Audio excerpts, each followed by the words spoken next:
I'm here today with my very special guest, Alex Hunter, for a wee stop in. Alex, how are you today? Very good, thank you, Vinny. How are you? Somewhat fabulous is my standard response. I was wondering, what news have you got from the north? Well, it's not good, unfortunately. We have been assaulted for the last 3 years in earnest with aerosolized electromagnetic warfare, which is being used on us by the globalist military, the North American military, which is an amalgamation of the U.S. military and the Canadian military, which aren't U.S. or Canadian at all. They're belonging to this old boys club in Europe, Eastern Europe, I assume, the Rothschilds, the ruthless ruling group. And what they've been doing is using a combination of advanced biological, nanobiopolymer, and technotronic warfare on us. So that what happens is you breathe in trace amounts of these biological agents, and then what they do is they spin or multiply them in the targeted individual so that they become very sick. And also they're transmitting frequencies through the technotronic grid to dumb down and bring down the population. And they're using this technotronic grid and this advanced biological warfare to silence and control activists, dissidents, whistleblowers, investigative journalists, and otherwise targeted individuals while they dumb and bring down the population. Now, just walking to school, bringing the children to school this morning, I was overwhelmed by this enormous aerosol bank, it's not just chemtrails. Apparently they're doing land and naval aerosol operations as well. So what happened to you today? Okay, so yeah, I saw this monolithic black aerosol bank sort of floating over the school area and near the children. And it's just like, it's charcoal gray. It's kind of like a pencil lead or something, like it's, one of these kind of things. If you were to scribble on something. Have you seen the movie The Never-Ending Story? Yes. Do you remember The Nothing? Oh, yeah, The Nothing. Yes, it was The Nothing. Holy shit. Yeah, it was The Nothing, and it was the size of it was like the size of a county sort of thing. It was just enormous and huge, and I just pictured what it would be, because I remembered being a child and going to school when I was in grade 2 or 1 or 3 or 4, 5, whatever grade, but just thinking of the children looking up at this, walking to school with their little lunch kits and looking at this stuff as it floats in. And it floated past this school and up in front of the sun, so it started to block out the sun. I've got all kinds of shots up on my Facebook page, and I've been posting videos all day, and I'm just taking them with one of these cheesy little JVC Enviro cameras. It's probably about 150, 200 bucks. And I'm trying to focus on this stuff and get the whole picture, and it won't do it justice. It really doesn't unless you're there.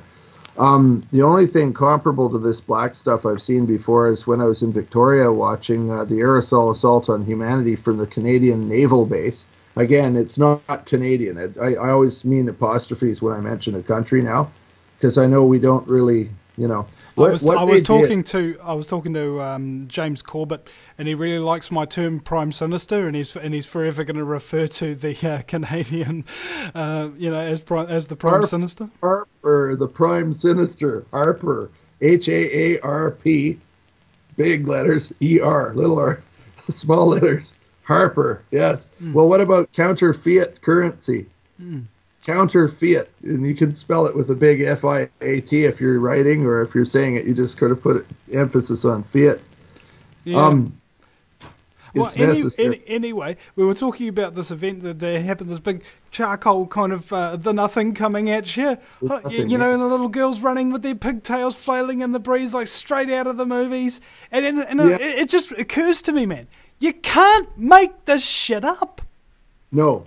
And it also it begs the question, where are the regulatory agencies and the alphabet agencies, more or less, the military and the law enforcement people's hearts are? Like, what's really going on with these people? Because it's not like they wouldn't notice this. You have so many different colors in the sky. You've got, like, you know, when we looked up in the sky when we were kids, we saw blue and white. So anything else would be, oh, that's bad, you know, poison. Well, here we've got 15 different colors sometimes in the sky, varying shades of just dreadful looking things. But if you looked at the pictures on my Facebook page, and the only reason I have that is to show this. Like, I would never go on Faceplant or Fedbook or whatever, you know, just except to show this stuff. And I know it gets us marked and classified and processed. It's there to entrap us, you know. Well, I was just thinking about this because one of my listeners has messaged me and saying he wants to feed me articles and stuff like that. Now, I don't read articles. I ain't got time. I just interview the people who write the articles instead. You know, I think it's a better use of time and you've got something to show for it kind of thing. Other than just a little bit of knowledge, you know, you get some first-hand accounts from the horse's mouth, as it were. But he refuses to use Facebook and he refuses to use Skype because they're quote-unquote highly surveilled and what have you. But he is using Google+, all right, which is not anywhere near as popular, not anywhere near as many people are using it, and is still controlled by the exact same New World Order trace book type scumbaggery that all the rest of them are owned by anyway. So, yeah. And here's the point. To not use Facebook, to not use Skype against, you know, the New World Order and stuff like that is very similar to the kind of mentality by which the samurai refused to use projectile weapons when they were given to them the other Japanese empires because they refused to use the weapons of the day. What happened to them? They got annihilated. Yeah. Take a lesson from it. Right. Every new war of any significance throughout history has seen a change in the face of warfare, and this is a case in point. This one, as we're going to use, they're using exotic warfare on us, like electromagnetic and psychotronic warfare. And if that doesn't work, they'll use exotic dancers on you. Well, I think that was first. That was part of the divide and conquer mechanism. Well, it still goes on today. Social engineering. Yes, yeah, absolutely. Well, I know a lot of deals are done with the constabulary in those environments. That there are children that come from social engineering, like from broken families, and they end up doing that for a living. And a large amount of them might spend the money on drugs. I'm not going to something stereotypical, but you know, it's a sad state of affairs when you've got a bunch of middle-aged or older men leering at young girls.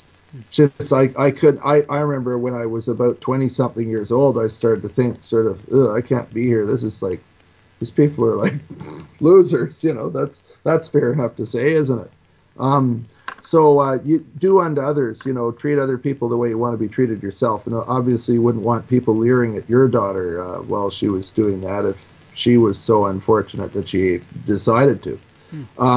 It's not a very a good choice for your soul or your spirit, and I don't hold anything against people that do things like that. It's just unfortunate they do.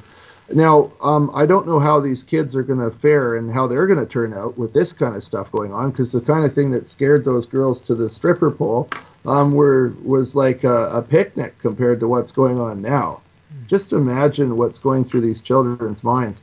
I think that's the most important thing we can do. It's like they're trying to force all the children to some kind of ubiquitous cosmic stripper pole.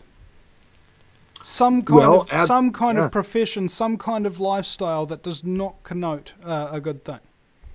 To basically accept Satan as your savior or something for this materialistic and now life, rather than if there is life afterwards, just being sure you maintain your soul. I think, and as parents, it's most important that we're the number one protector of our children's souls. So that's really what I'm concerned about.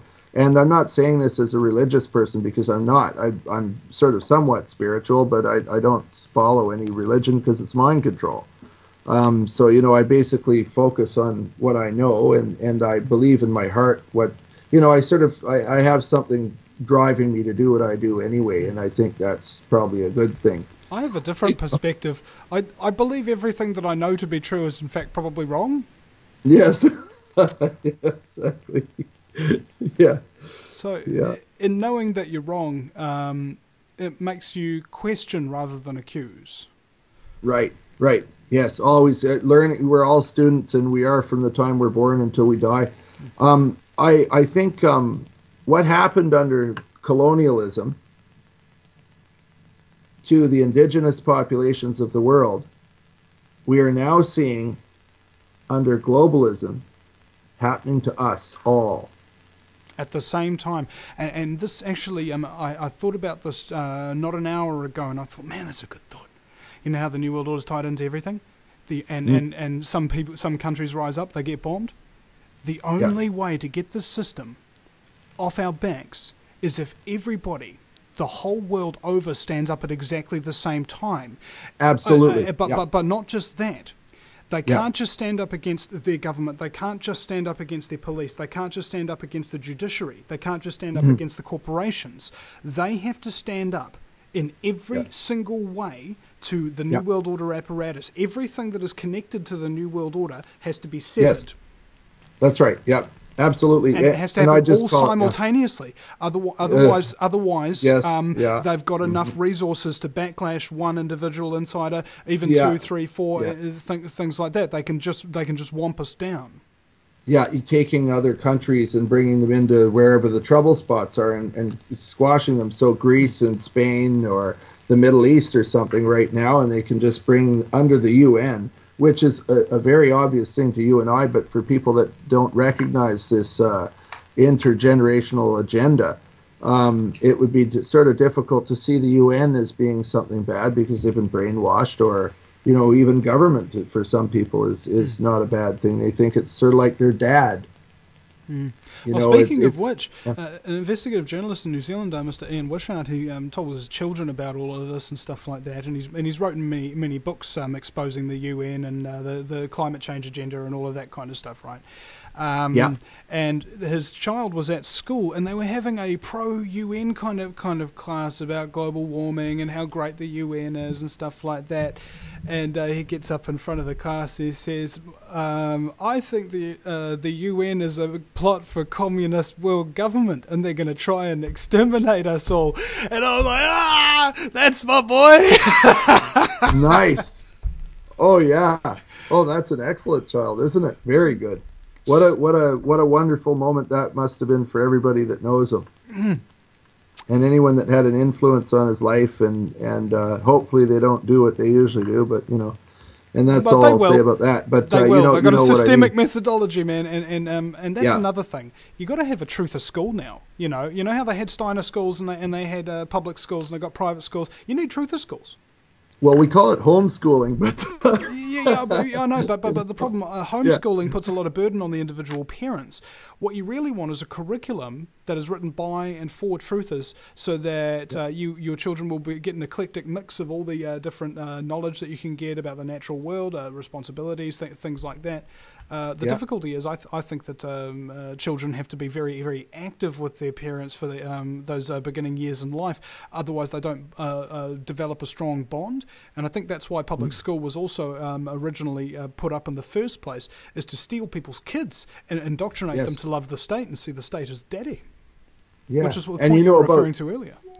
Yeah, and about their new move to sort of remove children from the family and raise them by government, which is really child trafficking, and it's under the guise of protecting us. They're always killing us or doing some horrid stuff to us, and we're really just livestock in slaves in a master-slave society. Livestock on a global farm now. We don't have countries, we have sectors or fields. To them, they look at us with contempt, and I'm sure they think the world's not big enough and they can't wait to get out into the universe and spread this nasty, evil thing of theirs around a little more. So if we allow these people to become our human legacy here on Earth and in the universe at large, we've failed, I think. And this is the challenge, is it's not about, we have to be selfless and brave and do everything we can to stop this from happening now while we still have a chance. Everything we can with everyone we can, at every moment we can.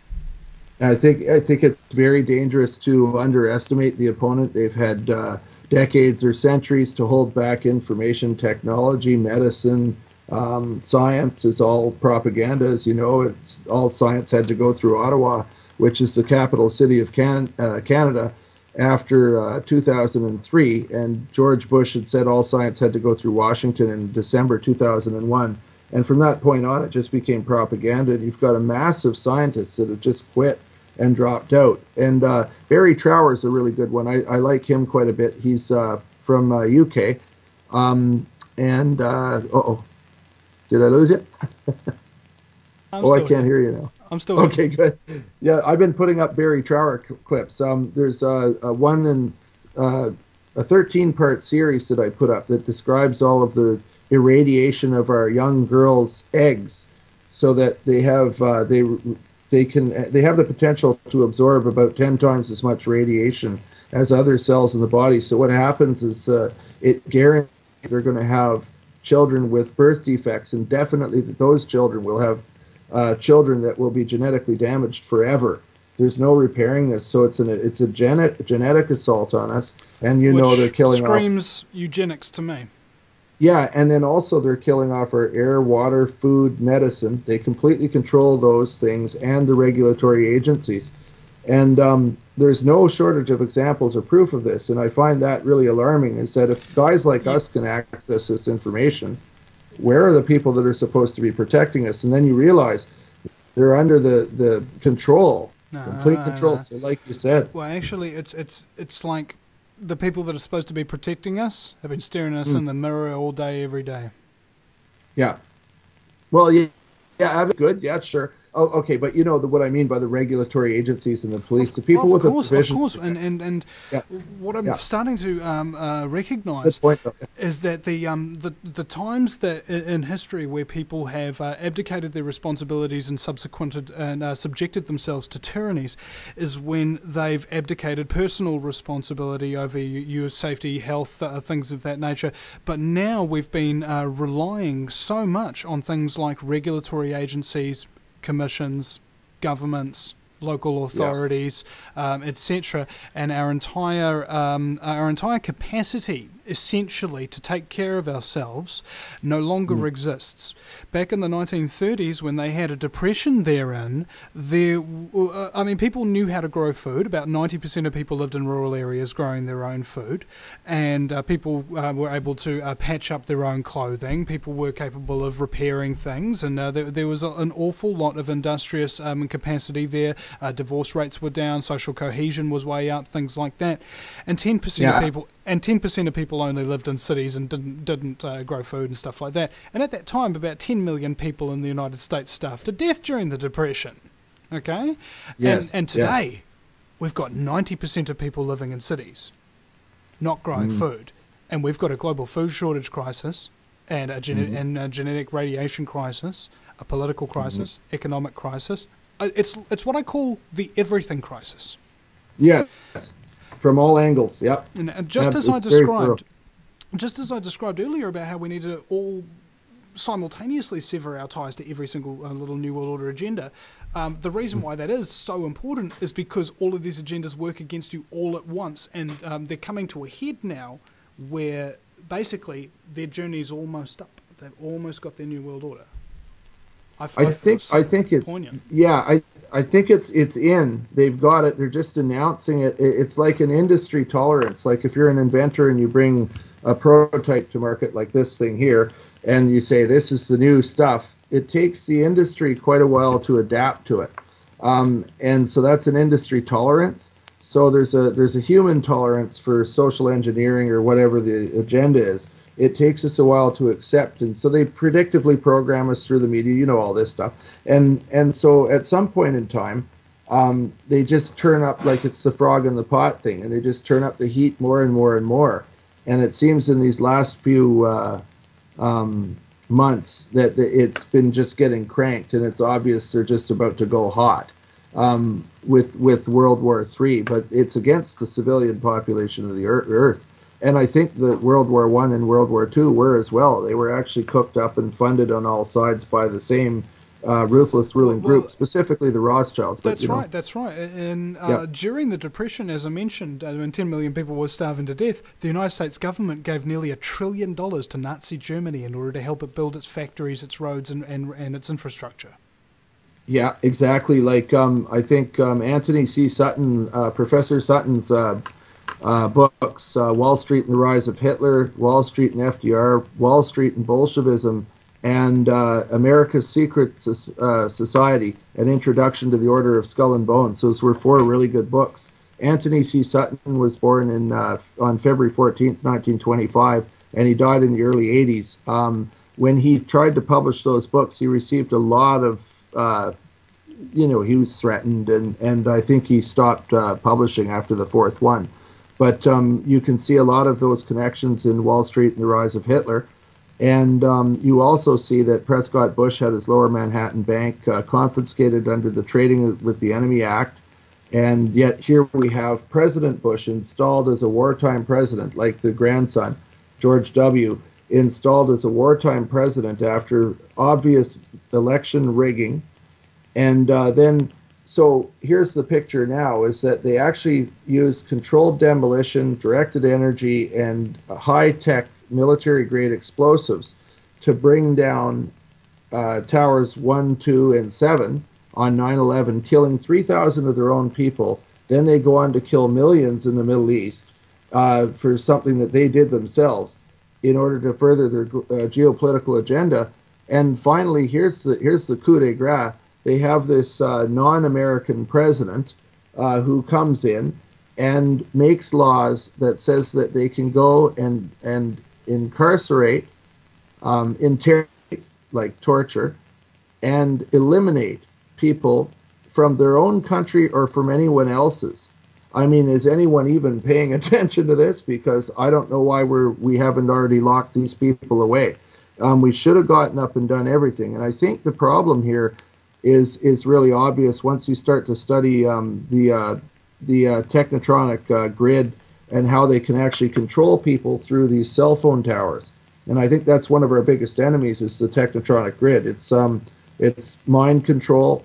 It's how they dumb and keep us all dumbed down and apathetic. How they torture activists, dissidents, whistleblowers, and investigative journalists to silence us and control us. It's not entirely dissimilar from that signal that was being put out in the movie They Live. Yes. Well, that or there was one called Control Factor, and it shows you psychotronic resonant frequency and psychotronic frequency, and the guys are holding their heads, and they're trying to get like hats to avoid it. I mean, the hat you'd need would have to be made out of lead, but then you'd need an aerosol component here, like with filters on the side of it to filter out the poisons they're putting into the atmosphere as well. And pretty soon you'd have to keep those moistened with colloidal silver, right?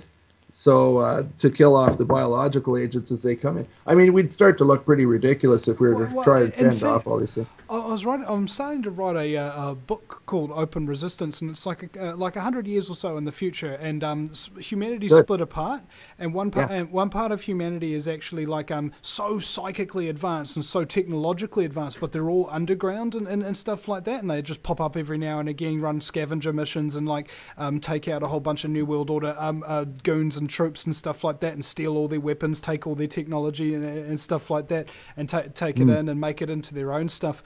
Deep development and a very, very advanced culture sort of thing, living underground and resisting the New World Order in the future. And so they would have, devices and stuff like that. Like they don't normally go into New World Order cities or something like that. But let's say they're running a stealth mission and they actually need these breathing apparatuses in order to prevent the mind control technology from getting into their bloodstream through the airwaves. Yep. Yep. Awesome. Sci-fi. Sci-fi is real cool because it's so now. Yeah. Well. Yeah. Exactly. And you could be writing something that like would become a blueprint for our survival in a way, which is good. As they have written things of 1984 and Brave New World, etc. I don't know if that was really written for us. I have a suspicion it was to predictively program us, unfortunately. And you can actually see their blueprint, like when they torture you with psychotronic frequency, and it's lobotomizing frequencies they use to chop up your brain and your vocabulary, etc. And they have the ability to turn a person like me into a person that has the mentality of, say, a 2-year-old. I mean, it's just really, really bad news.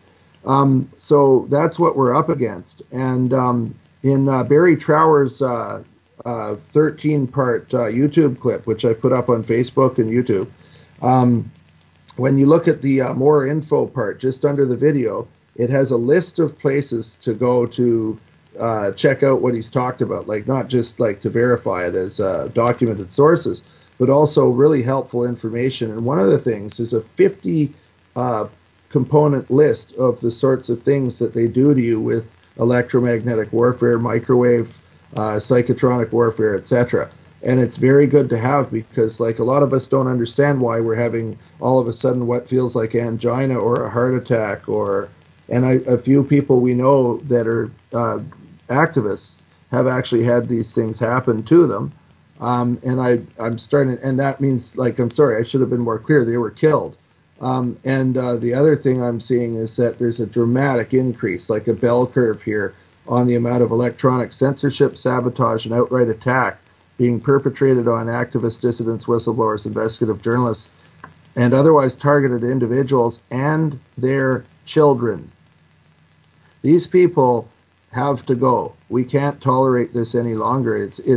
We should never have let it get this far, but we didn't know. So now that we do, we have all the information. And that's something my friend here, who's I think he's about 55 years old or something, and he said, "Man, I only just woke up in the last couple of years." And I said, "I know, bro. It's because they implement their agenda so slowly that you have to witness 30 years of it before you realize what's going on." Yeah.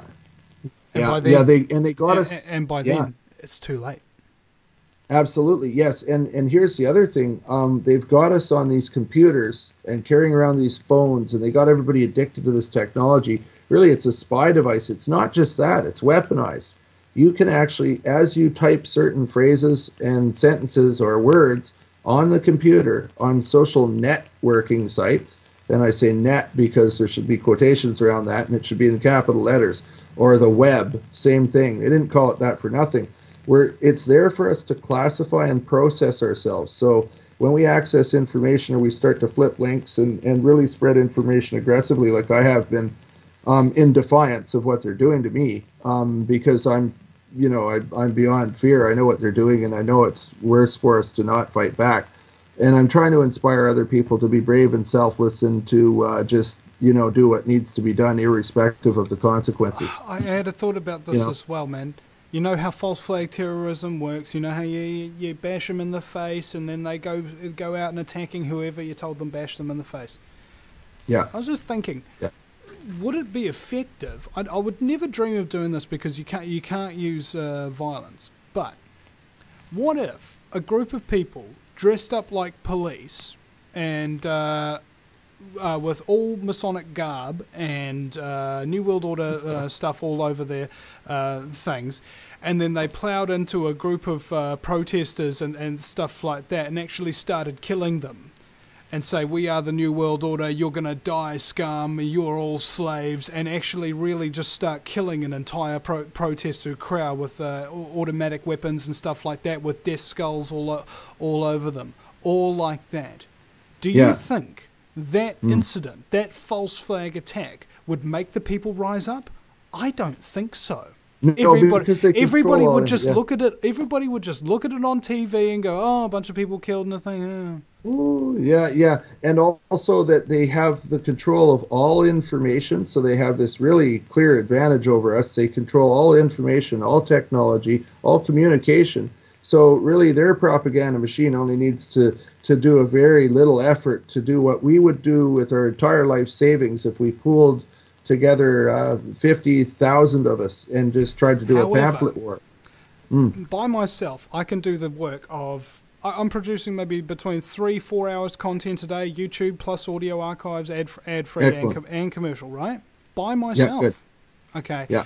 So that would normally take an entire team of New World Order morons. Yes. One video editor, one radio broadcaster, one producer, one janitor, one guy who does the dishes, one guy, so on and so forth. They'd have to have so many morons in order to replace just me, right? Yeah, that's right. But, the thing is, that's because you tell the truth and you're not being paid to lie to them. Whereas these people all have to sit together and get all their lies straight, and then they still screw it up, don't they? I mean, how many times have we seen, like, how hypocritical and ridiculous is it that Barack Obama got the Nobel Peace Prize, and then he issues this alleged law through Congress that you can just go and assassinate anybody wherever they happen to be, in your country, someone else's, without any explanation, reason. They can go kill somebody in Jamaica, and all that the courts would be able to say about it is congratulations on your assassinations. There's nothing else we can do about it, man. Hey, I've got something to say. I think this is really important here. If we want to undo this damage that's occurring to us right now, if we want to try and free ourselves from the world's most evil and dangerous people, the world's leading criminal organization, in fact, all we need to do is point out to their minions and to, because they're really all our family members that are turning on their clan and country folk, and they don't really realize what they're doing. Obviously, they're not really, well, let's leave them alone for a minute. Let's try and encourage them in the right direction. Now, these people are turning on their own clan and country folk. They're killing little children with little tiny pink fingers and brown fingers. And it's ridiculous. I mean, it defies logic. They've been conned under the guise of protecting humanity from global warming, the biggest Rothschild scam in the world, that the surplus population has to go. And here they are doing all these eco-terrorism acts and dumping radiation all over the place. I think they have something to neutralize it now. And they certainly do within themselves. And it's called advanced military medicine and a number of other things with ionic, covalent, and chemical bonds, which they can remove this stuff with from their bloodstream and from their bodies. What some other researchers have found out is that if you've got radioactive land, you can plant hemp on it. And the hemp plant penetrates about 6 feet into the soil with its roots and actually absorbs the radiation and sucks it out of the ground and into the top of the plant. Yeah, and then they'd sell that to our kids. I mean, we got to get them out of the picture. But it's been a master-slave society and a conspiracy since the very beginning. Of course it is. I mean, like, you'd have one group trying to rule the rest of them. Automatically, they're conspiring to do that. Yeah. It's, so... Well, dig this. You're in Canada. Yeah. I'm in New Zealand. You've got a Prime Minister that's a complete scumbag, probably some World Bank affiliated trash. I've got a Federal Reserve Bank of trash who's my Prime Minister. You've got some Environment Minister who's pushing climate change bollocks and carbon tax all over your ass. I got the same thing over here. You got fluoride in the water. I got fluoride in the water. You got aspartame. I got aspartame. If it wasn't a conspiracy, that would be different. There would be little changes and things that wouldn't match up and stuff. But the thing is, it's all exactly the same. Yeah, like smart meter all over the world. We're getting the smart meters too, yeah.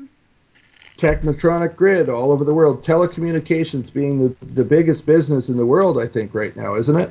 All over the world. Cell phone towers coming up. Children being irradiated. Wi-Fi in schools with no testing. No regulatory protection.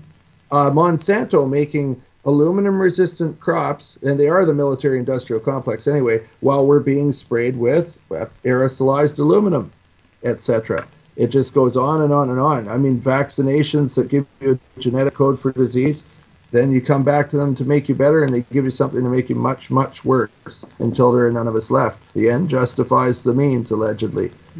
So, yeah, I'm thinking it's really obvious. If we were to try and list their crimes right now, it would take us 10 minutes, and we could sit there and brainstorm and make a list. And it would take 10 minutes just to list them.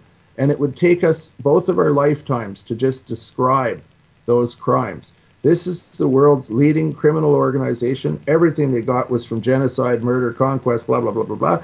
And so what the hell is our military and law enforcement agencies doing listening to them? Number one, they have no business doing that. Therefore, we have to make an arrest of the common law people and bring them into a common law court, try them and process them for for their crimes, and we should quantify their crimes. If they're involved in killing one child, they should expect a life or a death sentence on the day. If they've been involved in killing more than one child, we should quantify their complicity to genocide, war crimes, crimes against humanity, constitutional or charter rights violations, human rights violations, etc. And I could go on and on with the charges as well. How could we find a free court to try them that they haven't? We don't. It's just like you said. It's got to be torn right down. It has to, and I don't mean the physical infrastructure, but the very institutions, and every one of those people in that hierarchical chain of command has to be arrested. And then we'll let the people out that deserve to be out. We should use their own new legislation against them. Maybe they're FEMA camps too. Yeah. And that it's the only solution. But I think. Wait a second. Yeah. Do you think the amount of criminals that are involved in this, knowingly in high positions, would actually be able to be the exact amount that you would have the capacity for in the United States FEMA camps? Absolutely. Maybe we have a pair of manacles. We have a pair of manacles and a cage for everyone. For every one of you. Yes, absolutely. Yes, and they've kicked all the good people out of office because they were ethical. So they threw them out, and only it was the rule of the psychopaths. In a way, they've done us a favor. They've classified themselves. Now all we need to do is round them all up, and then I promise you, once you start to interrogate them, especially if you're using their techniques, you wouldn't be able to slap them enough times to shut them up. Yeah. They will sing like canaries, and they will try and save themselves. But what's the funny thing is it'll be the exact same thing that they've been doing to us all along. The more they try to save themselves, the more they condemn themselves. Right. And that's a good thing. So, but the thing is we have to think about, I think, is the contingency. There was something called the Samson effect. How did they get this far? If you look at the creation of Israel, there was probably nuclear ordnance in the New York embassy and around the world in key spots. And the people that would do absolutely anything to win, because allegedly they're God's chosen people, and they're the only people it's illegal to speak about, especially in Canada. But anyway, who cares? At this point, the gloves are off. I mean, there's no point in pulling punches. We can't screw around anymore. We have to let these people know we mean business. We need to draw a definite line in the middle of the floor, and it's a yellow line, let's say. And on one side are civilized men. That would be people like you and I. And then on the other side are the people posing as civilized men that are actually doing the most evil things and all of these hideous crimes that we talked about. And if they're complicit to those crimes, then we're going to catch them and quantify them and process them for those things. And if they do kill, if they're involved in the killing of one child or something horrendous to one child or woman, children, man, it doesn't matter, elderly, infirm, Mother Earth, her ecosystems and creatures are all included in this. If they're involved in something that warrants it, then we're going to have to start meting out punishments that deter people from doing this again. And I think we have to remember not to become like them. That's the most important thing. But the thing I was getting at with the Samson effect is in the Bible there was a story about Samson, and apparently he gets his hair cut off and he's imprisoned in a tower, and it's got 3,000 people in it, coincidentally. And then, And then he prays to God for one last burst of strength to knock the central control or central support column down and bring the tower down on everybody else rather than suffer the agony of defeat. As God's chosen people, these people feel that it's necessary to do absolutely anything to win. And the Samson effect is kind of like, if I can't have it, nobody can. So they had contingency back then, 70 years ago, to pretty much destroy the Earth. And Tesla's technology, in 29 could have allegedly ripped the world in half, and it seems very probable. And it certainly could have destroyed it. I mean, they could have caused massive cataclysmic events that would just wipe out humanity. Now, with nuclear ordnance, that's not really what I'm thinking that's the ace up their sleeve. I think it's got to do with this new technology and biowarfare, and the fact we have 800 nuclear power generating stations around the Earth, and God knows how many nuclear ordnance aren't they all on fault lines? Probably, yeah. And I think the devil was kind of like running the whole show from the beginning. That's who they answer to at the very top of this pyramid. You know, as they are satanic, and we know a lot about that, as they are satanic and they've been following the dark side for a very long time, and they seem to get a lot of energy from that in their rituals, all their symbology, etc. When you look at the upper echelon of the Masonic order, or wherever you want to look, you'll see a lot of this, even in the Vatican. Well, dig this. I'm Vinny Eastwood. I've got a big ego. And imagine how big of a boost it would be if I saw my face everywhere. Imagine this. Yes. You got such a big ego that or you see all these symbols of Lucifer and everything as your face. And so you put them everywhere. So everywhere you look, I'm the man. I own all of you people. Satan, prince of this world. Yeah, that makes a lot of sense. Even their money has evil power to it. It's been cooked up by the synagogue of Satan. Yeah. So like the number 13 appears 13 times on the $1 bill. Yeah, yeah, and there's other symbology as well. And all this satanic symbology is us carrying around that evil energy somehow, and we worship that. That sort of sucks us to the dark side. So being selfless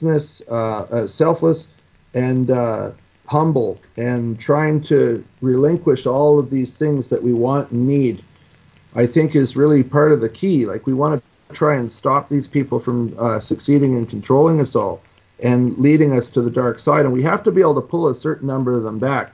And unfortunately, a lot of them wouldn't go if we just left them a choice. Like, they'd want to keep taking their paychecks, and after all, they have children in school and, you know, a wife that likes to shop, and they can't afford a divorce lawyer, and, you know, they have their golden handcuffs, right? So they'll do it when they got no choice.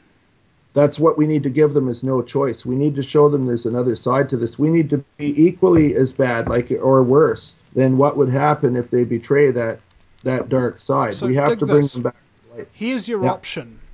You either get arrested, tried, and if you've taken part in this apparatus knowingly, you will be executed. Or you could turn coat on them now, be protected, but these people will try to kill you. Yeah. Yeah. And yeah, of course they would. Right. The Rothschilds always kill people. They never keep their minions. No. And they even say they're... And that's another thing. Yeah.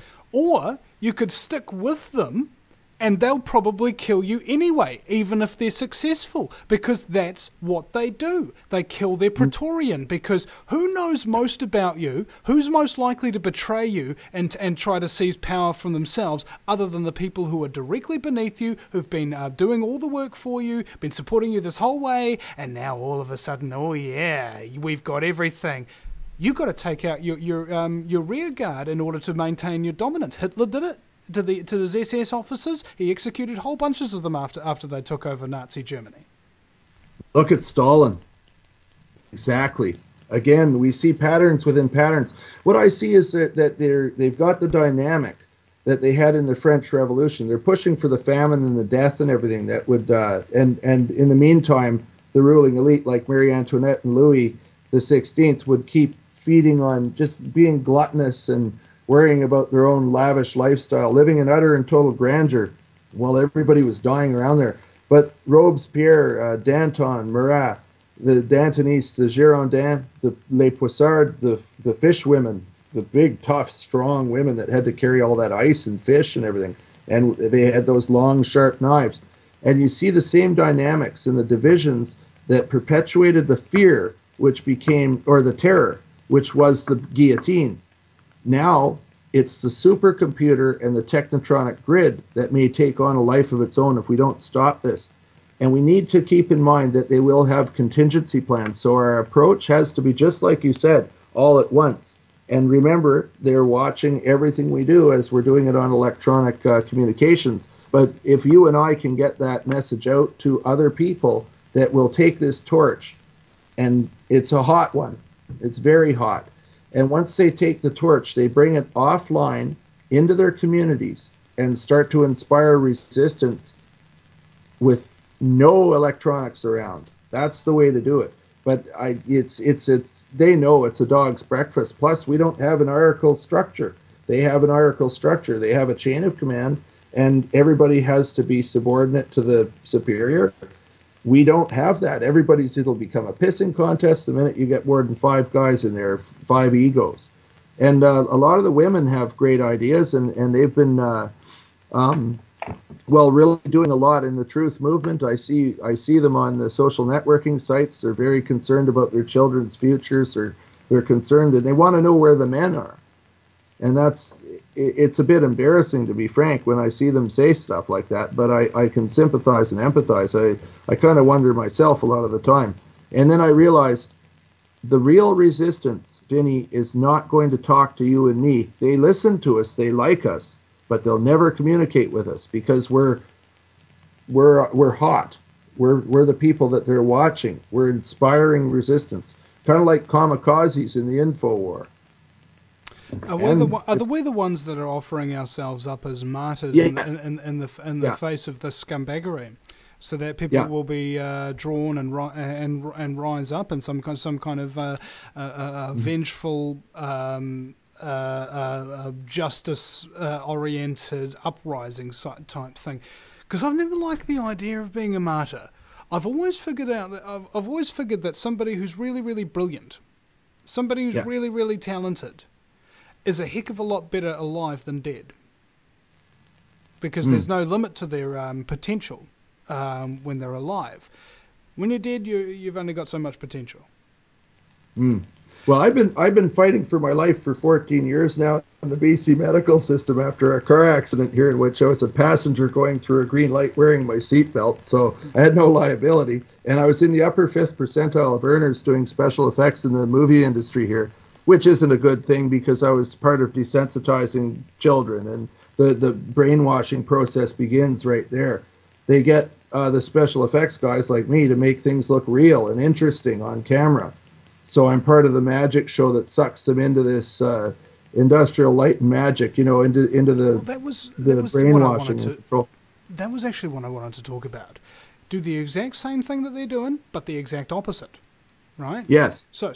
Yes. What if we use digital effects to brainwash children into knowing that they're being brainwashed and suddenly waking up and realizing what brainwashing is? I love it. But we'll have no budget, so it'll be one of these indie things. Because people would be funding terrorism, if they were to give us money for that. Isn't that pathetic? You either need resources, talent, or capital. If you've got somebody who's got the resources, and you've got somebody who's got the talent, and they're both willing to work pro bono, you don't need the capital. You need somebody who's got the gear and somebody who's got the time and the skill, and that's it. This can be done on a home computer nowadays, incredibly advanced special effects. Yeah, and so those people only need to exist while they're doing it. So we need a support network for those people while they're doing the post-production. Yeah, people to raise money, and we should give them never food, coffee, cigarettes, whatever they need. But let's not ever use Rothschild counterfeit currency again. Let's renounce it. How are we going to renounce it? See, again, you can't renounce the currency without also simultaneously getting rid of the government and all of that kind of stuff. I think the system's the system's designed too well for us to get. Hold on a second. For us to get out of here in one way or another, it has to be always at the same time. Like you can't give up. Like you can't give up drinking water because you've got an obligation against fluoride or something like that. And go. What's your alternative to drinking water?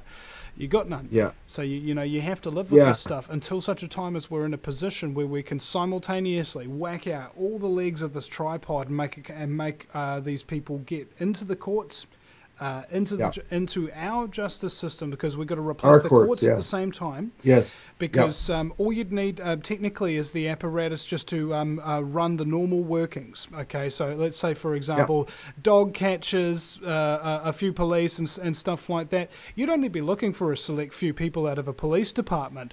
How much extra policy and how much extra government do people need in their daily life? None. They don't actually need the government at all. Any law that they've ever passed has never done us any good anyway. What harm would be done by the government being out of commission for a few months? You know, like, That's right. oh We can no, do we don't have ridiculous amounts of new legislation to surveil us being passed. Egats, man. Yes, yes. We have to get the mind control technology away from them. It was in 1805 that Sir James Tilley alleged that the British House of Lords and newspaper reporters were being controlled by something he referred to as an heirloom, AIR loom, from a basement nearby. That's 207 years ago. This technology, it didn't take the ruling group very long to recognize the potential of gunpowder and advantage in warfare. And it certainly didn't take them very long to recognize the potential of, electricity.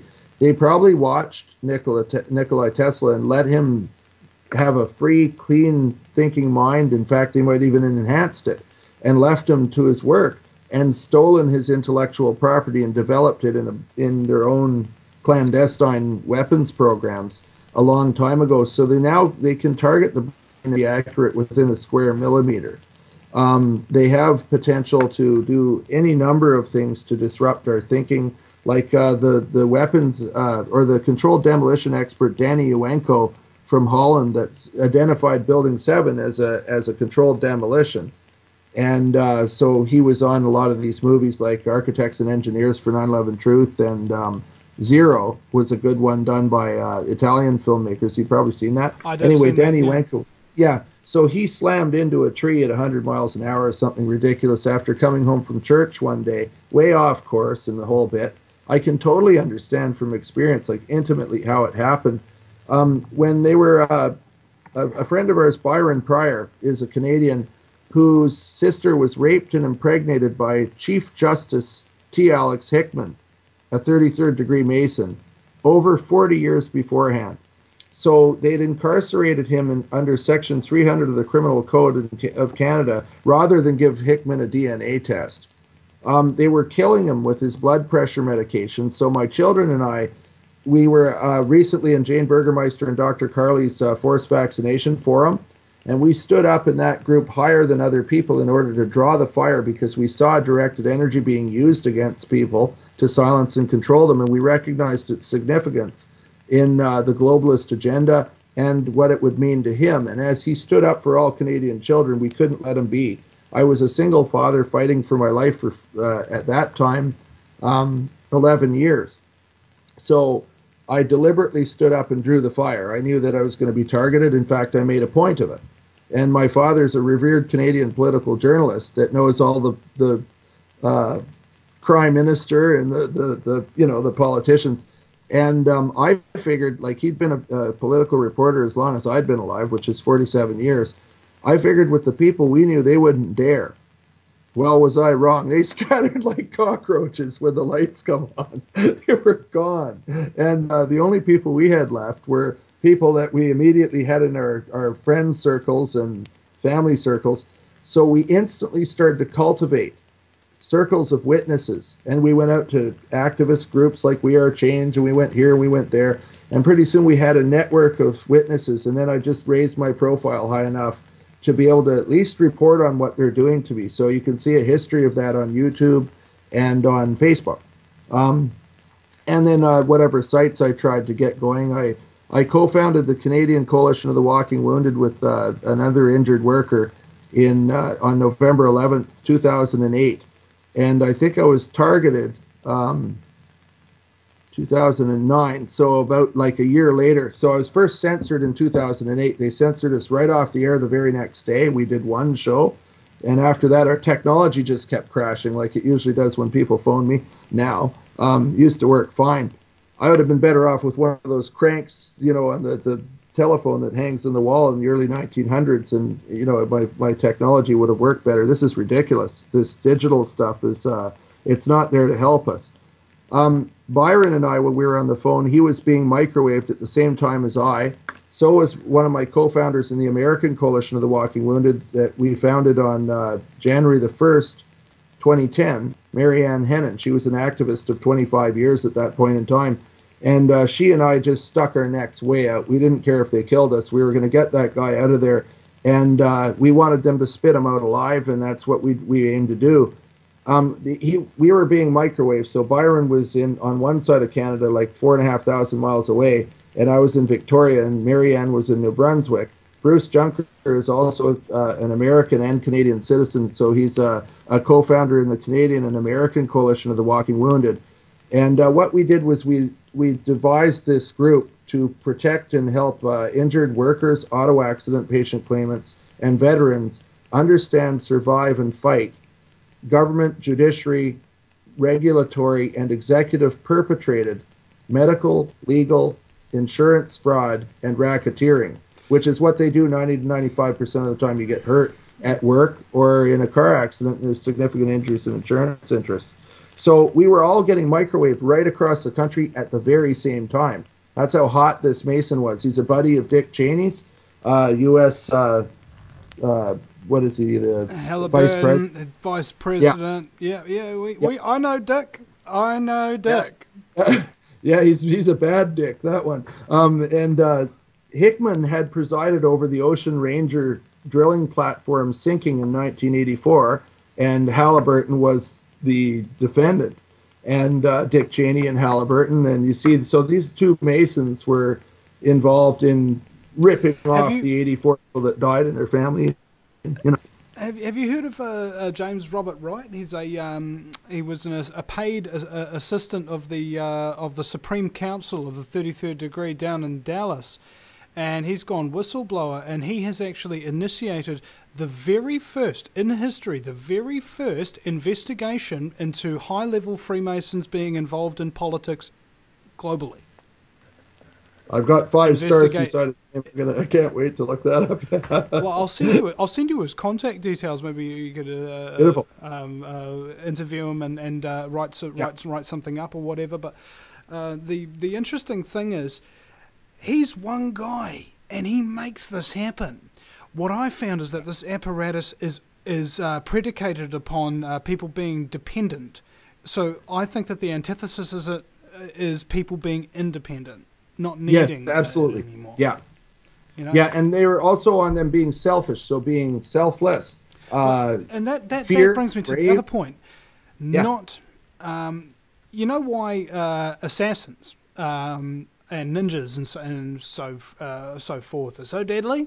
Because they're not afraid to die, right? Yes, that's right. The same with the berserkers from the Norse that came in and conquered England. Those who are not afraid to die do not hold back a thing, do they? And they are so terrifying that they make them scatter like cockroaches. Yes, right. Yeah, well, that's what they're doing to us, isn't it? And as soon as they realize that they're going to be subject to their own medicine, they're going to scatter, or they're going to try and just feed us whatever we want. But they will not occupy those offices for very long. The thing we need to realize is that the contingency is there, the technology is there. They can use this advanced biological warfare and electromagnetic or technotronic warfare to target individuals or entire armies and populations. So really all they need to do is take whoever they want to keep and just let the whole place go down and rewrite history as to whatever story they want to make up about what happened. Same as they would after we all die in FEMA camps if we let them bring us there. You know, it's pretty much the idea. Now, one interesting thing you were talking about is these court systems. When you do a common law court of the people, right now Reverend Kevin Annett, who's a friend of mine here in British Columbia, Canada, is doing the International Tribunal for Crimes of Church and State to show Indigenous genocide, residential school abuse, surgical experimentation, and sterilization, and numerous atrocities they commit against the Indigenous. Who is that exposing that? Reverend Kevin Annett. He was a priest. I've had him on my show. Yeah, he's awesome. He's a whistleblower. He's a good guy. A lot of people have cooked up, like the ruling group has cooked up stories about him, and they made him sound like, oh, he's a con man. It's like saying, oh, look at the mole on his face. How can you be doing anything wrong talking about this and tying it to what they're doing to us now? Yeah, you know, it's pathetic. So all these truth movement guys are all, oh, that guy, you know how they are, oh, that guy's disinfo. Like they're all sort of somewhat paranoid. It's like a truth of cliche. It's, you know, yes. You don't want everybody like saying, oh man, I listened to Alex Jones the other day. I listened to David Icke, you know, some truther in the background was smoking a cigarette going, I think he's disinfo. That's right. So poor Kevin has to endure all this shit. Plus he was attacked for doing what he did, and his family was destroyed. And you know, we talked to him, and he's a very genuine guy. I know that people right now that are real are seeming like they're not. Sometimes they'll say things by accident. Sometimes they'll say things they don't mean. Sometimes they'll contradict themselves. That might very well be mind control. How the hell would we know? So if Kevin's contradicted himself, it isn't because he out of malice. I think the only thing that, and what they've done is they've embellished every little thing. So they said, like these guys that are doing this, they're agents, okay? One of them's in Canadian Action Party, so it's a political organization. Hello, an arm of government, like, and he's a writer for them, right? Or another guy has a degree from Florida in political science and ethics from Russia. Like you can learn that there, eh? Don't worry, comrade. We'll reattach your arms after we're done with them. Exactly. So anyway, these guys went after him, and then a couple of other guys, as useful idiots, just fell into the trap, and they started to think that it was the trendy thing to kick this priest while he was down, and they were after him too. Well, we only had one whistleblower priest that was doing this, that would sacrifice himself this way, and he was saying things like 33% of the church, the priesthood are pedophiles, and that it's like the judiciary. He's exposing the pedophile ring in the judiciary, showing how they have satanic secret societies using dirty secrets, pedophile bond, and blackmail to get Masonic judges to throw cases to perpetuate. Oh, hey, shit, that's what they were doing. Sorry for swearing. That's exactly what they're doing. I'm not exactly impartial there. I think it's atrocious. And well, you know, so see, that's actually the subject. Okay, yeah. That most people will not touch because of its implications, because of basically I've talked to a lot of people about these topics. Most radio show hosts won't. And you know what, every single one of these researchers and things that I'm interviewing has got in common? They're having fracking mental problems because this stuff is so hard to deal with. Seeing and knowing what is going on behind closed doors, knowing how many children are being abused, knowing the ritualistic sacrificing and all of this other kind of stuff, and how much death and destruction. To be exposed to that is very similar to, what was it, have you ever seen Clockwork Orange when he puts his eyes up like that and then they flash all those violent images in front of him and kind of drives him nuts, and you go, no, look away, but they can't. Yes, until he's broken, well, so there's a process that people go through when they're waking up or when they're confronted with a horrific truth, like the brutal truth. That's why I call it the brutal truth movement now, because we had them putting out sort of half-truth over there where it was safe, where you didn't have this problem. And also they didn't want to seem apocalyptic, negatives, etc. So that's about controlling the majority. That's social engineering. That means that some of those people are facilitating that movement as agents of social control. And they are taught to think that the things we talk about are conspiracy, crazy. You know, they associate that with crazy. And, you know, you don't want to be seen as one of those. It's all about controlling the majority. So it's like Delphi technique or consensus creation or Tavistock and common purpose techniques to control the majority. And we're seeing a lot of that now. So what I did was I called it the brutal truth movement. All I do is talk about the most critical threats. And what happens when you only do that and expose the military-industrial complex and the globalists on this scale is that they come after you and they microwave your son that's only 12 years old. Now he's 15. We still had heart trouble, just the other day. And when we... well, I can't really get into this one thing because of it's still a touchy subject. There was a death. And what I want to do is talk about what happened. But if I do that, then I might open some fresh wounds on somebody. So I won't do that. However, I knew that a few weeks ago and on my radio show by accident. Someone mentioned Sean Stinn having a heart attack, an electronically induced heart attack. If you look at Sean Stinn on YouTube, you'll see, look at his last videos. It'll be interesting enough to pull you through it. You'll start to look into it more and more. When they mentioned that, this compartment of my brain was operative, and it had the decency and ethic not to mention my colleague and what had happened, because it's fresh. I meant to bring it up a few months later, but really we needed to know it now, and I'm sure he would want to, the deceased would have wanted people to know. What ended up happening, though, was someone mentioned Sean Stinn, and it was my co-host Werner Bach. He's another Canadian cattle rancher and targeted individual in Canada. So when he mentioned Sean Stinn, it went into this side of my mind, and it was no longer connected to the good stuff, the gray matter and the cortex and the frontal lobe. And so I just said, oh yeah, that's just like that. And I just talked about this. I didn't even realize I'd done something wrong until someone pointed it out. That's not typical of me at all. I was almost just going to stop doing it, like radio. And then I thought, no, well, it's kind of like the last time I'll do something like that. So I have to constantly think now, if I feel a little strange, if I start to feel like not like myself, I'm going to stop talking. I won't say anything that's not true. But if I'm going to say something that is going to put somebody in a position where, they're compromised in some way, or they feel like I've said something I shouldn't have said yet or whatever, that's not me. But that's and perfect. People that know me know that. That's perfect. You could get away with anything with your wife or something, man.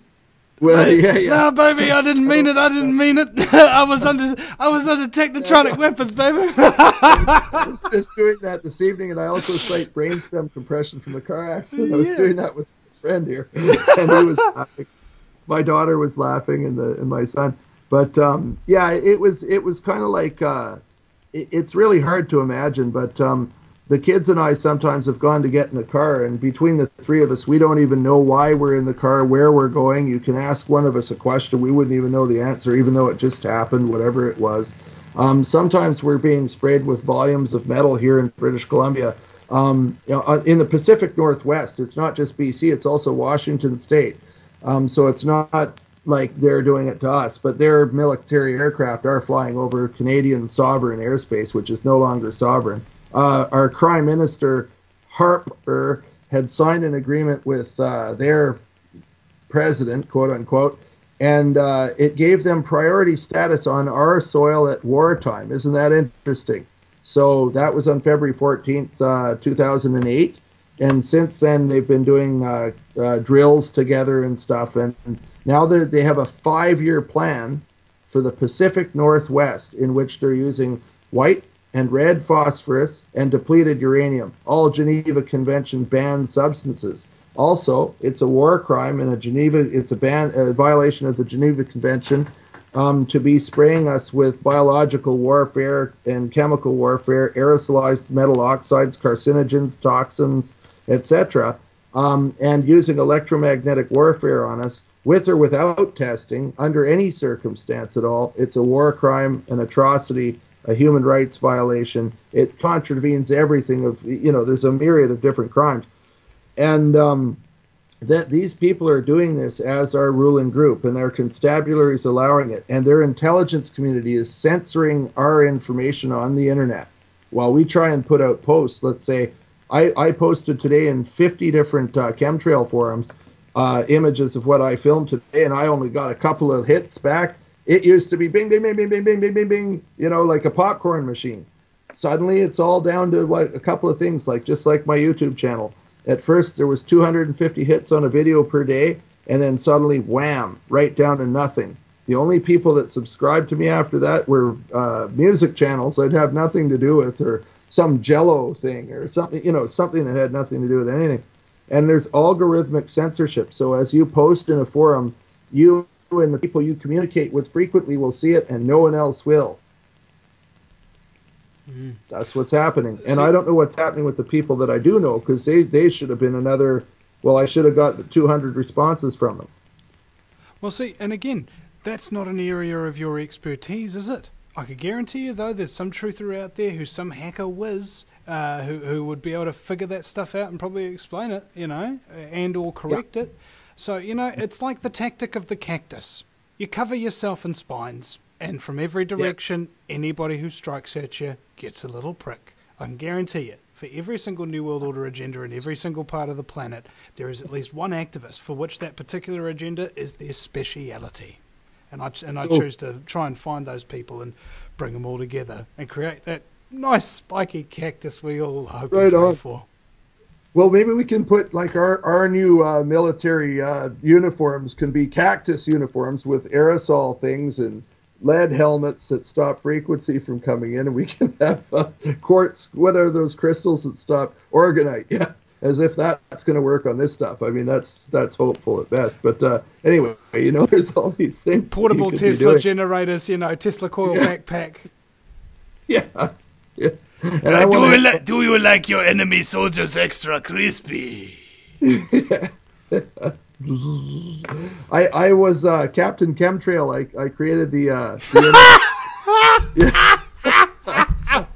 I can just imagine every time he flies around, there's these like fucking things spraying out of his cape. Yes. Well, I was an American flight captain, and so I'd have the American flight captain uniform. So you don't get to wear one of those leather helmets and the cool goggles. But anyway, I'd wear the flight captain uniform, and out of my arms were 2 motors, like hairdryer motors, and I'd have a smoke package because I do special effects, so I am a smoke guy. And it really helps me identify aerosol in the atmosphere and badly placed weaponized aerosol. Like, I can see when they screw up because it's really sourcey, and I can also see quick diffuse and all the different types of smoke because I use quick diffusion in the movie industry. So I was going to make myself into this captain and fly around on the legislature lawn with my wings out and crop dust politicians and cops and whoever else happened to be there. And I could just see them at the end tasering and clubbing me. It'll be worth it.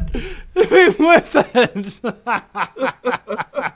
Crumpled little black uniform. He can leap the Prime Sinister in a single bound. Yeah. You can have a little cape as well. I didn't know what kind of flavor of smoke to use on them. I was thinking broccoli, and that would be less offensive than maybe strawberry, like they have in the dance clubs and stuff. Something that's actually pleasant. Wow, that was really weird, but quite pleasant. Yes, thank you. Could you come by again? So come on, give us another spray of that stuff. And little does he know, it's got nanoparticles in it. Yes, there's some kind of secret mix that'll affect them when they go home. They'll turn into lizards or something, No, that's what they do on their. That's what they do on their own thing. What they should do is go home and turn into humans. Cheech and Chong as the lizard guy there. Yeah, that was good. So I love the berserkers. The description of the berserkers being fearless and coming in. I can remember a few Viking movies that I'd seen. Can't remember the name of them, but they were pretty damn good, and they did demonstrate a fearlessness that was a force to be reckoned with. And I think if we could get these spiky cactus outfits on and protect ourselves and glom together in an inseparable bonds. We have to put our differences aside. We have to reunite and conquer. Well, what about, you know how all armies and stuff like that, they have uniforms, and they have a symbol on their shoulder to what army they belong to. What if we had a cactus patch that you could put on your arm? Nobody would know what that... Nobody except us would know what it means. Yes, well, I'll draw one up. And I do graphics and tattooing and artwork of all sorts. Like, I do a lot of art. I'm in my art studio right now. And what I'll do is I'll draw up a cactus patch, and it'll be appropriate. And it might have a funny-looking helmet on it, unless you don't want a funny-looking helmet. And my friend Rajat has moved back to India, bro, from New Zealand. So he also makes patches and stuff like that, so we could actually get them made. Okay, so I'll send you an e-file. Yeah. I'll draw it up, and I love doing stuff like this. Like, right now, I'm making banners and posters, and like the biggest thing that we should be doing is putting out bumper stickers. But we need someone to pay for them to get printed so that we don't have to charge people to get them. And then they can just go and plaster them on the backs of all the street signs. Like you see all over the neighborhood, 9/11 is an inside job. But I think it should say 9/11 was a false flag terror operation. And then maybe they give them some kind of link or something. You know, maybe one of those little scan things that you can get with your iPhone. You scan the thing and it brings you to a site. But something, we need to direct people to the brutal truth, not to some place where they're going to hear all these things and have to sift through all the disinformation and go down the rabbit hole for quite a long time, because they don't often come out of that very well. And we also need to be able to help them with their response once they're confronted with this horrific reality. How do we deal with the denial and depression? Well, I say, you listen to the Vinny Eastwood show and you laugh your ass off.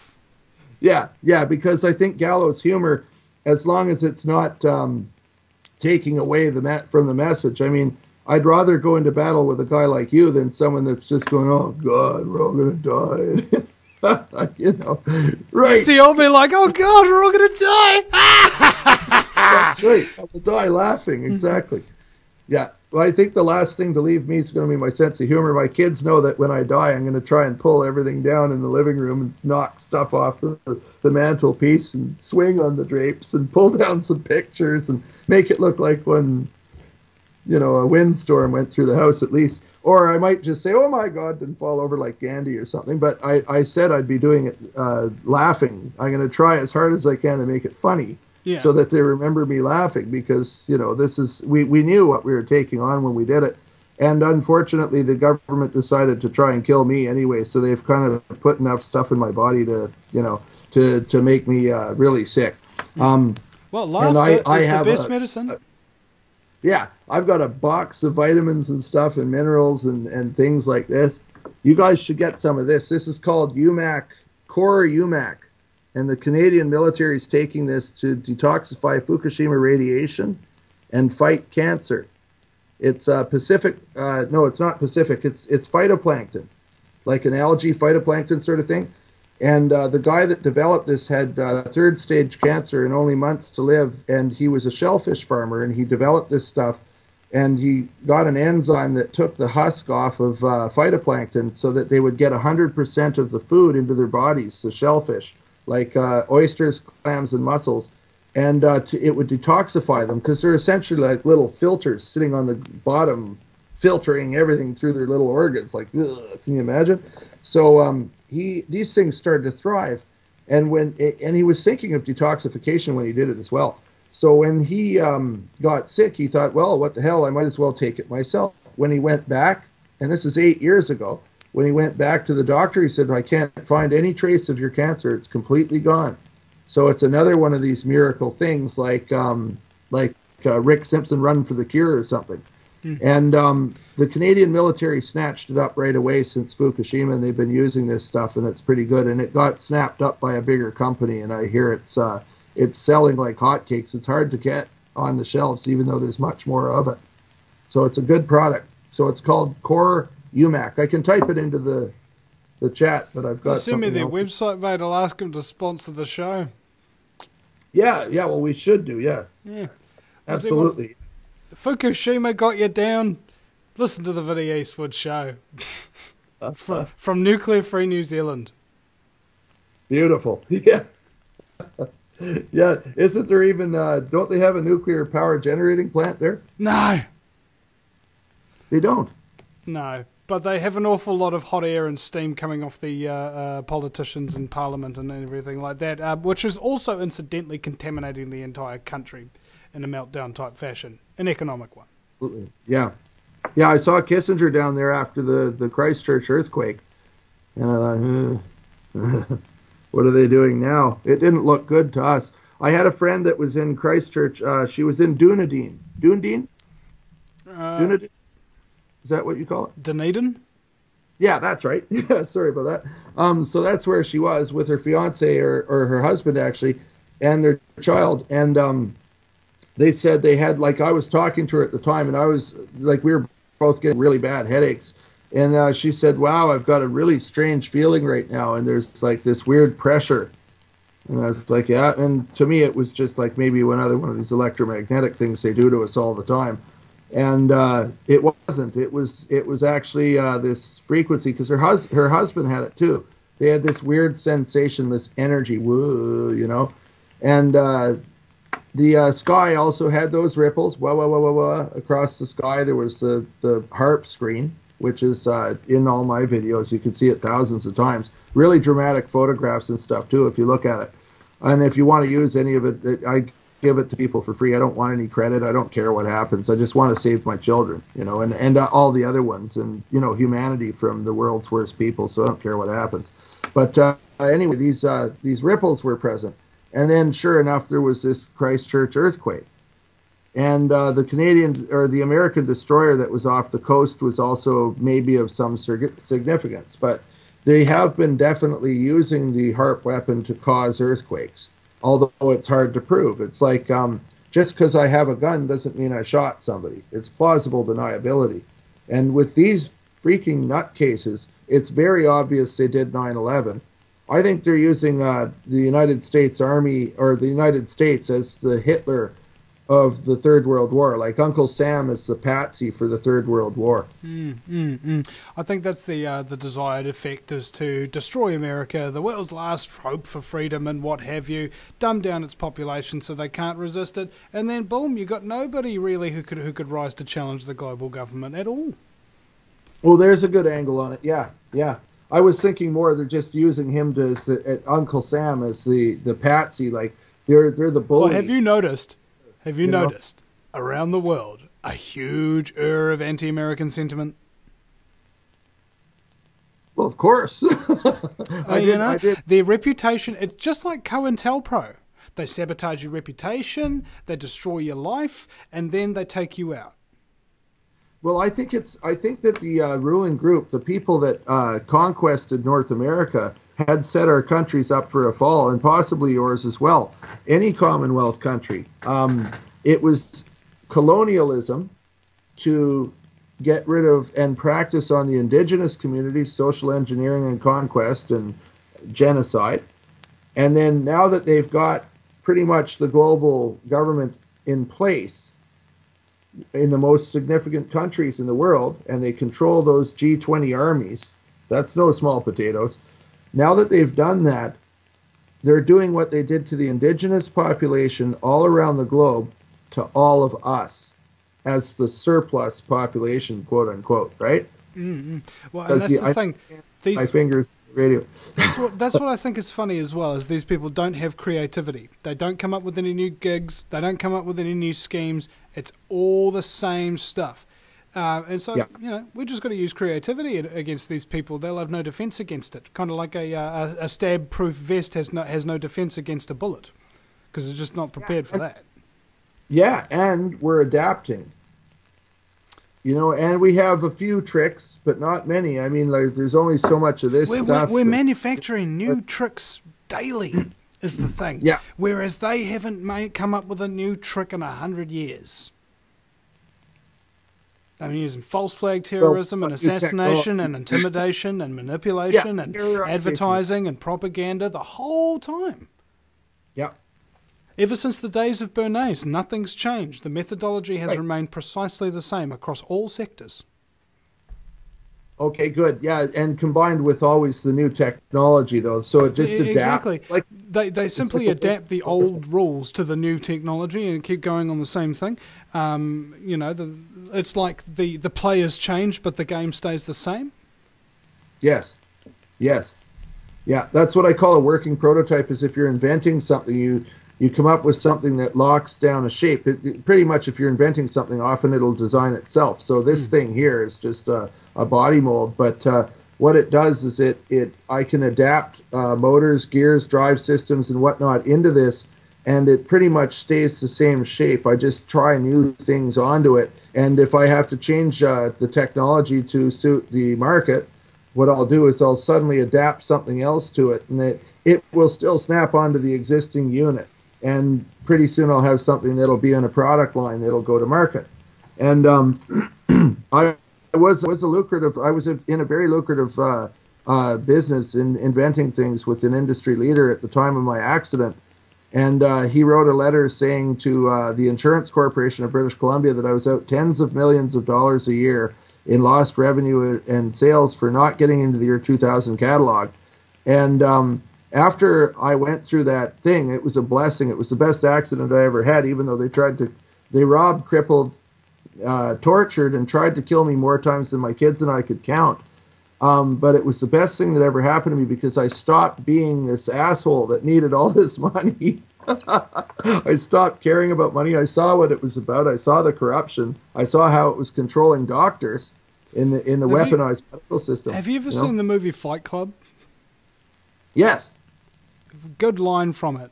It's only after you lost everything that you're free to do anything. Yes. Yeah. And I've been trying to tell my family and friends that. I'm like, it's not about money. You shouldn't, there's a lot more to life. You wouldn't believe that with this knowledge comes all this enlightenment. And it's so much better for your body and your spirit to know this than it is to go on in the wrong direction in the matrix, the mind control matrix. And also, more to the point, you can't plug back into the matrix even if you wanted to. No. Kevin Annette said something really interesting to me the last time we were together. He said that we were talking about the mind control and how to undo the programming and that we had to get through it. And he said that he thinks that it would take about 5 to 10 years to deprogram people, providing they were unplugged from the matrix and they didn't go back into it, because that's all it would take is to just give them that little opportunity to duck back, head under the sand or into denial or whatever, and that's it. People go. I mean, every animal and every person naturally goes for what's comfortable. Yeah. Mm-hmm. And we're asking people to sacrifice their lives, their fortunes, their futures, in order to survive, basically. Whereas survival wasn't actually part of somebody's daily life. You don't walk down the street in any metropolitan area and say Montreal or whatever and go, oh my God, something might kill me because there's dangerous cars going past and there's people that might have concealed carry or something like that. No. Because you only react to the things that are the real threats that are in front of you. And what we're talking about is taking all these threats that are in the background and putting them into full view. And it's really traumatic. I went through this big depressive stage. I'm sure you went through it. How we all go through it. Yeah. It is the process of letting go. Okay, like birthing, for example, is incredibly traumatic, both on the mother and the child. But it is through that birthing, through that shared pain, that they develop a strong bond. And I found that truthers make very strong bonds and very good friends with each other because they understand each other's pain. So despite the fact that you'll have to go through it, just remember that you will make the best friends you could ever have, Absolutely, brother. Yeah. We'll never have a bond like this. You could be incarcerated and it wouldn't be as much fun. I think because we've got such a noble cause, it's the right thing to do. We're spiritually sound as doing this. And some of us are. Absolutely. Well, there's some of us are a little ski-whipped. Yeah. In my case, I'm doing penance for my ill-spent youth, you see. Yeah. And I was this miserly inventor guy, that asshole special effects guy that just only cared about my ego and my income. And I really was. I mean, I really changed when I started to try and fit into that business. At first, I had a little bit of resistance to it. I didn't really try, but I was working on a show called The Crow, Stairway to Heaven. That is a famous film. Yeah, no, I didn't work on the movie with Brandon Lee. I worked on the TV series Crow, Stairway to Heaven. So it was a series shot here in Vancouver, and I was the on-set special effects assistant. And I really liked the show. And then after a while, it was what really sucked me into trying so hard, because until then I was resistant to the whole thing, the whole industry. I just wouldn't I kept my square edges. And then I suddenly was starting to make these really bizarre death scenes and trying to glorify this death aspect of it, when the effects, that's what we do, is make stuff like violence and stuff look like interesting. And I was putting my heart into it. I was actually starting to really like it and try and get the approval of the director and the assistant director and the people that I answer to, the director of photography. And, I was in this group and we had this fraternal sort of feeling, and it's a film crew, and it's kind of like what we're talking about here. But we were going the wrong way. And I kept looking at myself when I went to brush my teeth before I went to work. and I thought, I'm doing something really wrong, and I couldn't quite figure it out. I was telling myself, well, don't be ridiculous. I have to pay for these children. I have to provide a life for them and give them an opportunity and an education and have all these things that are superfluous and unnecessary, like, you know, to fit in with the Joneses. And I was fooling myself, and much like a politician might be when they go to work. And that's how I know from an intimate perspective what these people are, their challenges as well. I think not only can we wake people up, but we might be able to bump a number of the people off the New World Order boat, maybe enough to upset it, stop it from working, like to cripple it in the water so that they're unmanned. They are using our own family members against us. It's just the complete control of information and their complete control of the communications technology. They actually weaponize technology. Yeah. You know how Scientology went after famous people like Tom Cruise, John Travolta, in order to get credibility for their movements, etc. What if truthers were going out to try and recruit young Rothschilds and young Rockefellers to inform them about what it is their families do? Brilliant. Brilliant. Brilliant. Absolutely brilliant. Good idea. Yeah. The enemy from within. There, like we all know, there ain't no defense against an inside job. Well, there you go. I mean, if we were some of the sons, we'd be rogue sons. Of course, we'd be the ones that'd be it. There would be no more fortune if you allow those people in. You know how they are. And what family is it you're from? You know, you bring in your girlfriend and they grill her and make her feel embarrassed. It's just because she's not from one of these bloodlines. But I think that's a very real thing. I mean, I don't think they can all be like that. They are trained from a very young age to think of us as livestock. But every once in a while, I'm sure you get one with conscience. I hear they get rid of them. Alan Watt says that they don't last long, those people, the ones that have conscience. He seems to know quite a bit about this. I mean, he studied it very in depth, and he's a good one to listen to for you know, to just instead of reading these long boring books, you know. I've been trying to get Alan Watt on my show for months and months and months months. Yeah. It's so hard to get a hold of, but I can guarantee it's gonna be so worth it. Man, you have him on the show for like 2 hours and stuff like that. Let me bask in your awesome information. Yes. Yes. Yes. Yes, because then you don't have to read that damn book, because that one by Carol Quigley, I mean, every time I got it from the library. Every time I tried to read it, I fell asleep in the first like half a page. I was like, oh God. So I tried to get it through osmosis. You know, I can't read that book. And then he's saying, well, some people are hard of thinking and they fall asleep while they're reading the damn book. And I thought, hey. But my excuse was that I had brainstem compression and I was on narcotics for pain, and I hadn't had surgery for 11 and a half years. So I mean, I'm so terrible with stuff like that. If I'm with convoluted language, technical stuff, and all this very specific kind of stuff. No, no. Absolutely. And I remember listening to Chomsky at an early stage. It's sort of like you cut your teeth on, you know, it's novice level activism. But it's stuff that's promoted through universities and colleges. And those are heavily funded universities and colleges. And often the people they wind up and crank out and stomp out, like the Occupy movement or whatever, they're usually aspiring agents of social control, and they've already been taught to look down their noses at us. You know, like we're already the livestock. You know, they've already put that mentality in them. And they're arrogant, and they're also pumped up. They're usually overwhelmed with information. They fill their brains up so they don't have any time to think about anything else, or they'll fail. That's called cult indoctrination. Here's how cult indoctrination works, just in a quick nutshell for the listener's sake. Sure. All right.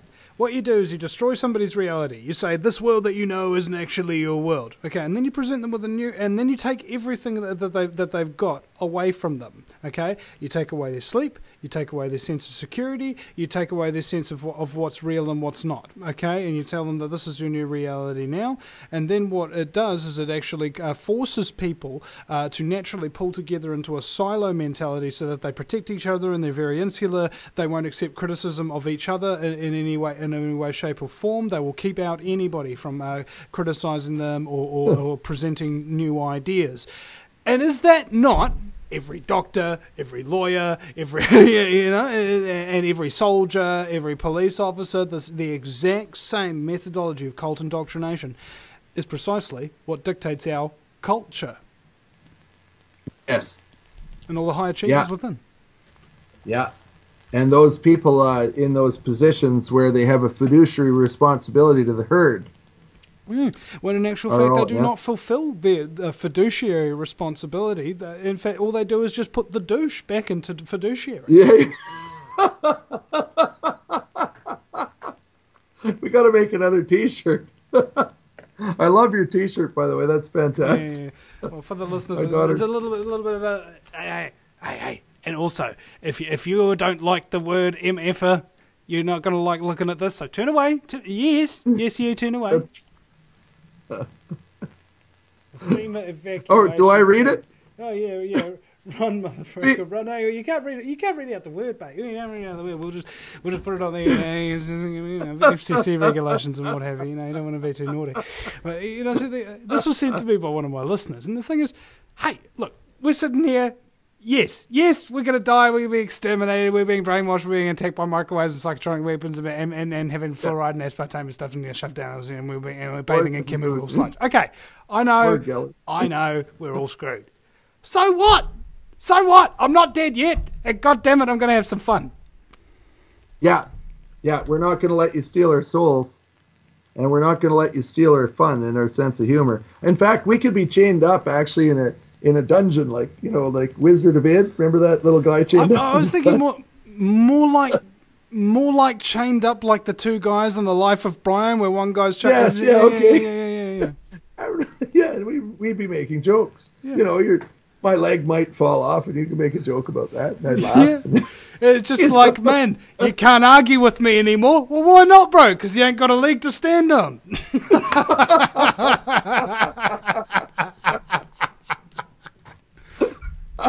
And then, of course, my arms would fall off. I'd be laughing so hard, I'd be flopped over and hanging by one ankle. And I say to you, bro, what do you call a fly without any wings? A stand. What do you call a fly without any legs? A sit.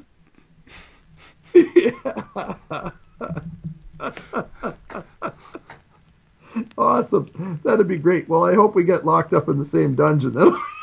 Well, see, mine is going to be singing. Okay, that's going to be my thing. You know, those old school kind of 1930s prisons with the huge amounts of black slaves and stuff like that. They've all been locked away and they're all singing and stuff like that to keep the spirits high. That's kind of what I'll be doing.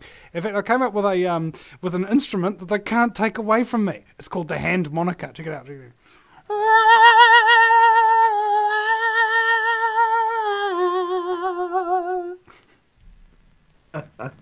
Beautiful. That's what I'm talking about. I used to do the trombone, like, it's a blues kind of thing. You could just keep doing that until things fell off, I guess, lips or whatever. Yeah. All right, mate. Well, it's been a lot of fun. I thought it was going to take 15 minutes. Yes. It turned up nearly taking 2 hours because we had so much fun. So I want to thank you very much for your time. And yes, absolutely. And we'll be popping this up on the YouTube channel. And what's your website as well, so people can get a hold of you? Well, believe it or not, I wasn't able to make one, so I've been a bit too busy. What I do is I run two YouTube channels. One of them is Joker Tattoo, so that's JOKERTATTOOO. There's 3 O's on the end of it, all lowercase. And I'm also Captain Chemtrail on YouTube. And then on the Facebook thing, I have 3 forums. I'm Alex Hunter on Facebook, so you look me up by saying Alex Hunter 100. I think it's all lowercase letters, and or Alex A100 Hunter. If one doesn't work, the other one will. There's some confusion because my techie's he's asleep. He's a 15-year-old boy. But anyway, so there's that. And then what I did was I also have the FTNWO site on Facebook. It's a forum. The Canadian Coalition of the Walking Wounded and the American Coalition of the Walking Wounded, which is CCWW, ACWW, World War III, Global Domination and Population Reduction Agenda Advisory. That's a really long-winded group, but it was designed before I knew to make the FTNWO, just a smaller version of things. And then we also have the Brutal Truth Movement, Canada.